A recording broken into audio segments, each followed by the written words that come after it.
Where clear streams flow, there spring awaits.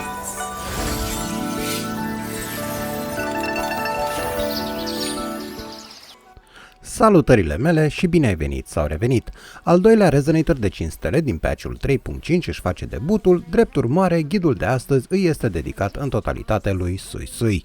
Prin intermediul acestui ghid complet vei învăța tot ce trebuie să știi despre Sui Sui, începând de la ce rol ocupă în echipă și ce build îi se potrivește cel mai bine, până la o analiză practică la forte și secvențe, urmând a încheia cu echipe, rotații și un showcase complet ca să o vezi și în acțiune.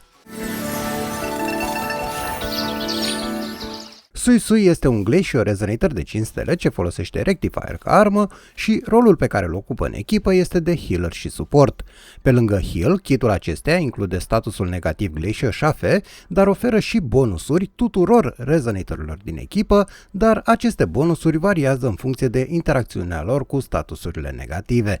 Dacă aceștia nu aplică status negativ și nu fac damage considerat status negativ, vor beneficia doar de bonusul de bază oferit de Sui Sui.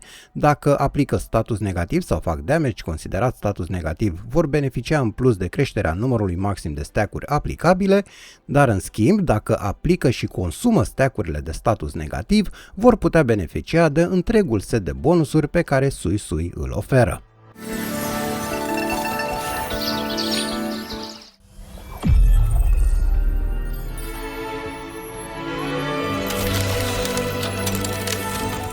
Sui Sui folosește Rectifier ca armă, iar First Lights Herald, arma de semnătură, va ocupa poziția de best in slot.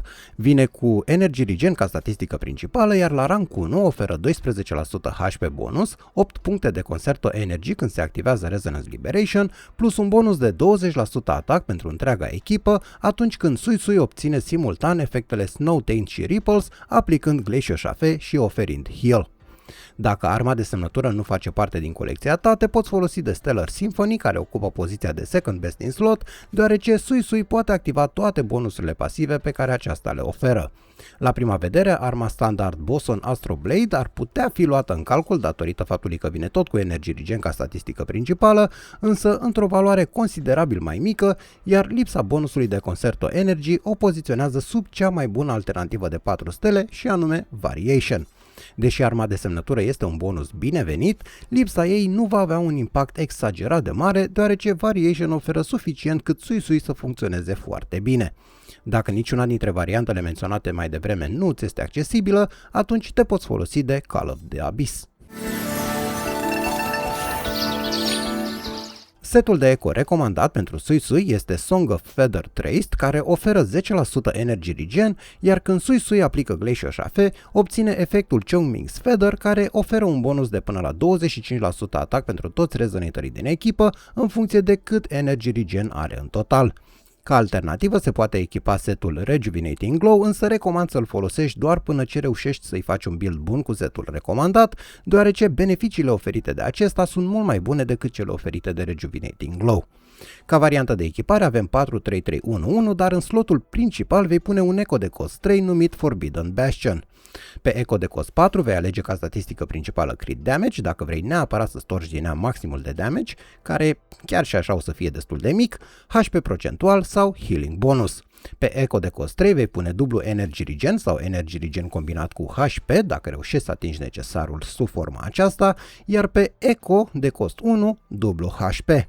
Ca statistici secundare, prioritizează Energy Regen până atingi 260%, crit damage, HP procentual, crit rate până atingi măcar 20%, după care basic attack damage bonus și HP flat. Acestea sunt statisticile finale recomandate, iar dacă nu reușești să le atingi în totalitate, încearcă să te apropii de ele pe cât de mult posibil. Sui Sui are în total 2 stări de luptă ce poartă denumirea de Zephyr, respectiv Drizzle, iar în funcție de starea de luptă în care aceasta se află, va avea și o bară de forte corespunzătoare fiecăreia. În mod normal, Sui Sui va începe lupta în starea de luptă Zephyr, iar bara de forte din acest mod este formată dintr-un singur segment ce poate conține până la 120 de puncte de Cloud Breath. Acestea se pot acumula prin intermediul atacurilor specifice stării Zephyr și anume setul de 4 lovituri standard Zephyr, Dodge Counter, care se poate continua apoi cu Basic Attack 4 Zephyr, Resonance Skill Zephyr, dacă avem mai puțin de 120 de puncte de Cloud Breath, și Dodge Parting Mist, care poate fi folosit după un atac la sol și va genera Cloud Breath doar dacă declanșezi un dodge reușit. În momentul în care se acumulează maximul de 120 de puncte Cloud Breath, devine disponibil Resonance Skill Awakening Spring, a cărui activare va consuma toate punctele de Cloud Breath, va grupa inamicii din apropiere, va face Glacio Damage, va aplica un stack de Glacio Chafe pe inamicii loviți și o va pune pe Sui Sui în a doua stare de luptă numită Drizzle. Pe lângă toate cele menționate, în momentul activării la Resonance Skill Awakening, întreaga echipă va primi un stack de Enrichment, în schimbul căruia aceștia vor primi Heal. Starea de luptă Drizzle se va putea menține activă pentru doar 15 secunde, urmând ca Sui Sui să revină automat la starea de luptă Zephyr după expirarea acestui timp. Cât timp starea Drizzle este activă, Sui Sui deblochează atacuri noi specifice acestei stări, îi crește rezistența la întrerupere, iar bara de forte este împărțită acum în 3 segmente a câte 200 de puncte, acumulând florele Pistol. Pentru acumularea de florele Pistol te vei folosi de următoarele atacuri. Lovind dinamicii cu noul set de 4 lovituri Basic Drizzle, unde pe lângă obținerea de florele Pistol, a treia lovitură grupează inamicii, iar a patra lovitură aplică câte un stack de Glacio Chafe pe inamicii loviți. Următorul atac este Heavy Attack Drizzle, unde poți menține apăsat butonul de atac pentru a continua cu Illuminating Dew sau poți să eliberezi imediat butonul de atac pentru a executa Swallow's Cut. Următorul pe listă este Resonance Skill Drizzle, care generează direct 100 de puncte de florele Pistol, și mai avem Dodge Parting Mist, care și el generează tot 100 de puncte. După ce ai acumulat toate cele 600 de puncte de florele Pistol, acestea se vor putea consuma doar prin intermediul la Outro Skill pentru a obține anumite beneficii, însă o să vedem care sunt acestea când ajungem la secțiunea de Outro Skill, deoarece este cam primul Outro Skill ce are un mini-roman al său. Până atunci, continuăm cu skill-urile inherent și începem cu primul, prin care, atunci când un Resonator consumă stack-ul de enrichment obținut cu Resonance Skill Awakening, acesta primește la schimb 10 stack-uri de Spring's Burst, prin care va primi heal pentru fiecare stack în parte, o dată la 2 secunde. Pe lângă asta, atunci când Resonance Skill Awakening și Intro Skill lovesc un inamic, se vor restabili în plus 18 puncte de Concerto Energy și 13 puncte de Resonance Energy, crit rate-ul acestor atacuri va crește cu 80%, iar damage-ul de tip Glacio cu 240%. Cu al doilea inherent skill, atunci când un Resonator din echipă, diferit de Sui Sui, primește o lovitură fatală, în loc să moară, se va transfera către ei 50% din HP-ul pe care Sui Sui îl are în acel moment. Acest efect se va putea activa o dată la 10 minute. Deoarece Resonance Liberation și Outro Skill au o legătură strânsă în modul de funcționare, vom sări peste ele momentan și voi continua cu Intro Skill, care este pe cât se poate de simplu. Acesta va face Glacio Damage și va aplica un stack de Glacio Chafe pe inamicul lovit, iar activarea lui va consuma toate punctele de Cloud Breath pe care Sui Sui le are pentru a grupa inamicii din apropiere și pentru a o pune pe Sui Sui în starea de luptă Drizzle. Saltul a fost micuț pentru că acum trecem mai departe chiar la Resonance Liberation, iar în momentul activării acesteia, Sui Sui creează un domeniu numit Ceaseless Landscape, care durează 30 de secunde și oferă la toți rezonatorii din echipă următoarele beneficii. Pentru rezonatorii care aplică pe un inamic Spectro Frazzle, Fusion Burst, Glacio Chafe, respectiv Aero Erosion sau fac damage de tipul statusului negativ menționat, limita stack-urilor pe care le vor putea aplica crește cu 3 pentru 15 secunde. Pentru rezonatorii care aplică pe un inamic statusul negativ Electro Flare sau fac damage de acest tip, va crește numărul maxim de stack-uri de Electro Flare și Electro Rage pe care le pot aplica cu 3 pentru 15 secunde.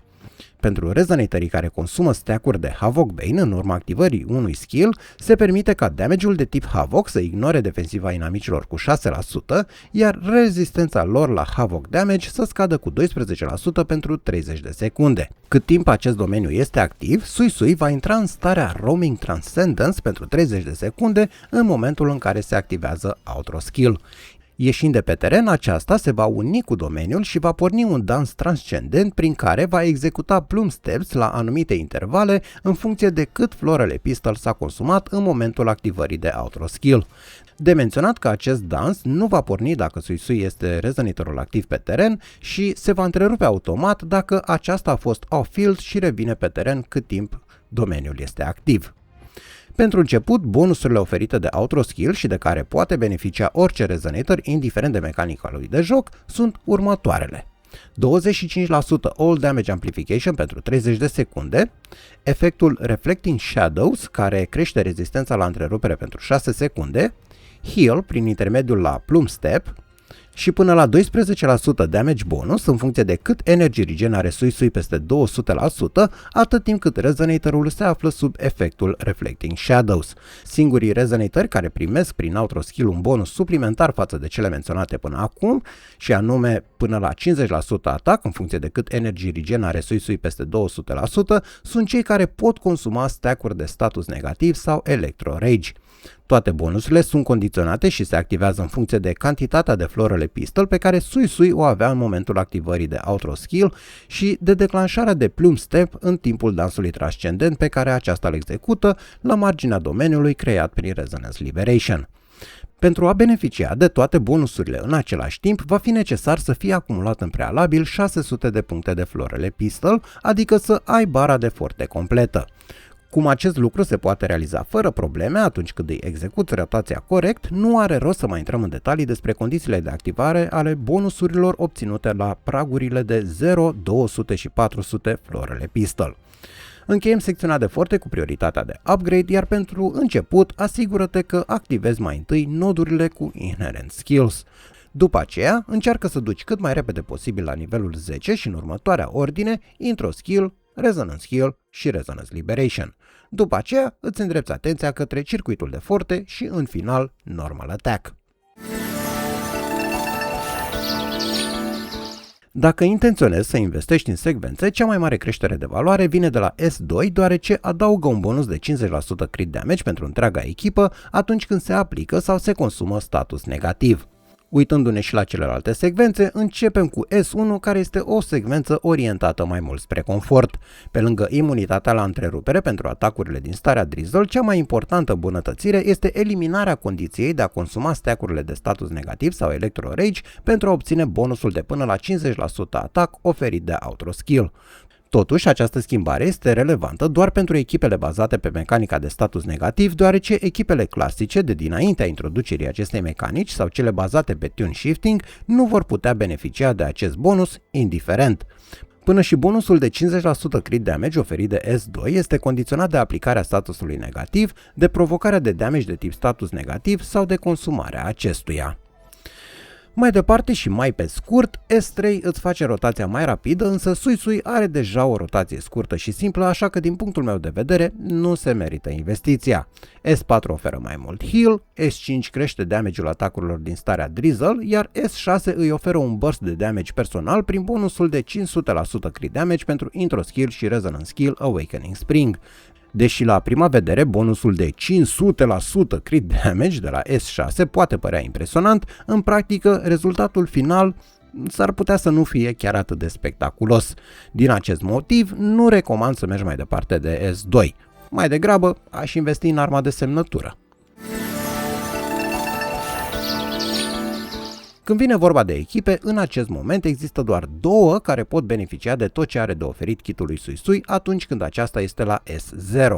Prima este echipa cu Hiyuki, iar a doua este cea formată cu Yang Xiongling. Dacă Sui este cel puțin la S1, lista echipelor se extinde și poate fi folosită împreună cu echipa lui Zani cu Phoebe sau Amiet cu Denia în varianta Fusion Burst. Avem apoi echipa lui Cartethia cu Chacona, însă Cartethia scalează cu HP și, deși restul bonusurilor îi sunt utile, cel de până la 50% atac nu îi aduce niciun beneficiu. Dacă ești dispus să te prefaci că bonusul de până la 50% atac nu există în kitul lui Sui, atunci orice altă echipă, fie premium, fie free-to-play, se va putea bucura de celelalte bonusuri oferite de Sui atât timp cât sunt îndeplinite condițiile de activare. Sui are două rotații pe care le vei folosi, cu prima fiind folosită la începutul de luptă și a doua de fiecare dată când revii cu aceasta pe teren cu Intro Skill.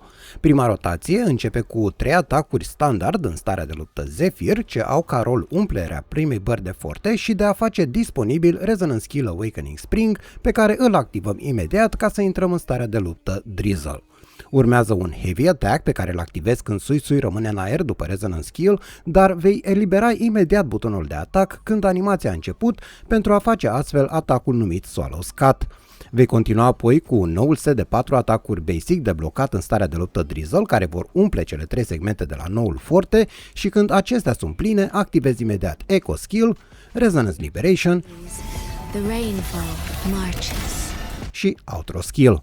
A doua rotație este cea pe care o vei folosi de-a lungul luptei și începe cu Intro Skill, care o pune pe Sui Sui direct în starea de luptă Drizzle, urmat de Resonance Skill Drizzle, unde poți, dacă vrei, să anulezi animația cu Dash, după care vei continua cu setul de 4 atacuri basic specifice acestei stări, Echo Skill când forte este plin, Resonance Liberation Tinted in blue. și Outro Skill. Echo Skill se poate activa oricând îți este mai confortabil, însă personal consider că cel mai bun moment de activare este fix înainte de Resonance Liberation.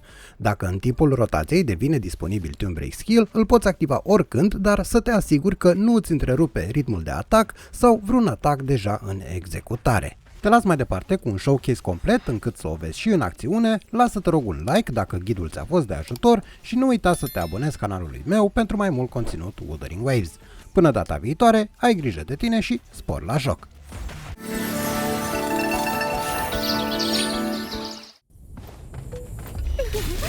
Any new tricks? The water meets the sky. Keeping up, are we? Flow like water. Clouds fade. Clarity remains. Lifeline blocked. A pivotal moment. Structural collapse. Structural integrity. Count out. Blast the wind. To the ground. Down slow. All world. Fall to silence. Blade harness from the source. My turn, I know.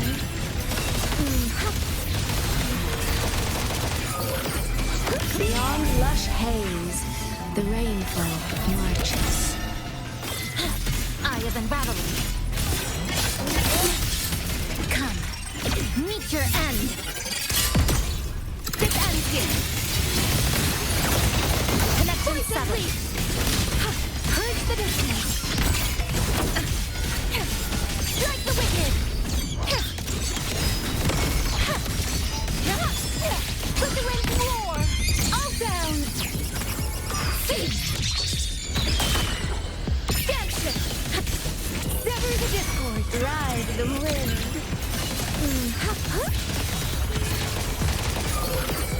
Clouds fade.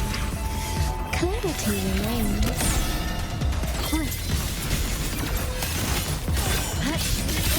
Nothingness. Deconstructed.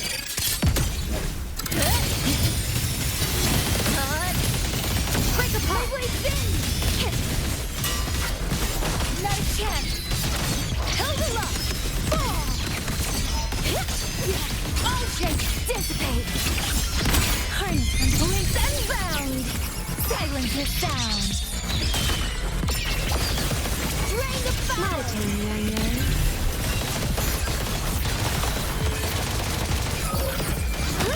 Mirrored by water, tinted in blue. Lifeline blocked. Cut. Down to the mic. Come, meet your end.